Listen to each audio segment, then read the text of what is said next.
আসসালামু আলাইকুম এভরিওয়ান, কেমন আছেন সবাই? আশা করছি সবাই অনেক ভালো আছেন। আজকে আবারও নতুন একটা রেসিপি নিয়ে আপনাদের মাঝে হাজির হয়েছি। সেটা হলো চিংড়ি মাছ ভুনা।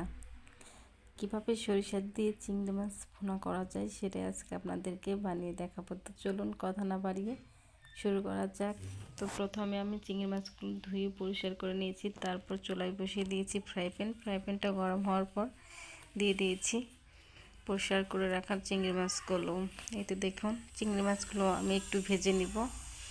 তারপর দিয়ে দিচ্ছি তেল দিয়ে দিব 1 কাপ পেঁয়াজ কুচি। এখানে আমি পেঁয়াজ নিয়েছিলাম 4-5টা। তারপর দিয়ে দিচ্ছি জিরা, তেজপাতা।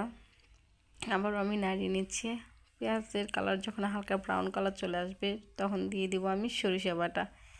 এখানে আমি 1 কাপের মতো সরিষা বাটা দিয়েছি। তারপর দিয়ে দিয়েছি রসুন বাটা, পেঁয়াজ বাটা, সাথে দিয়ে দিচ্ছি আদা বাটা। তারপর দিয়ে দিচ্ছি এক চা চামচ মরিচের গুঁড়া, হলুদের গুঁড়া, সজের গুঁড়া, পরিমাপ মতো লবণ। আবার আমি নাড়িয়ে নিব। ঢাকনারে ঢেকে দেবো 5 মিনিটের মতো। 5 মিনিট পর ফিরে এসেছি, দেখেন। তারপরে দিয়ে দিচ্ছি টমেটো কুচি।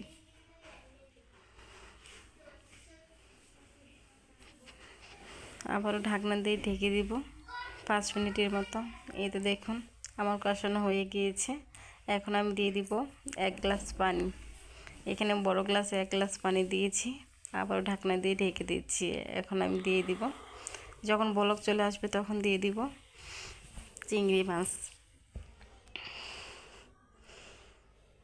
এখন আমি ঢাকনা দিয়ে ঢেকে দিব 10 মিনিটের মতো। 5টা কাঁচামরিচ।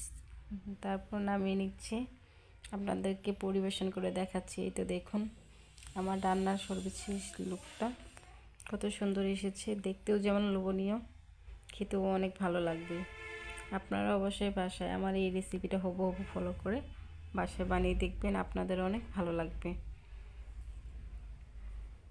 আমার আজকের এই রেসিপিটা যদি আপনাদের সবার ভালো লাগে তাহলে অবশ্যই লাইক, কমেন্ট এবং সাবস্ক্রাইব করে রাখবেন, যেন নিত্য নতুন ভিডিও নিয়ে আবারও হাজির হতে পারি। আসসালামু আলাইকুম।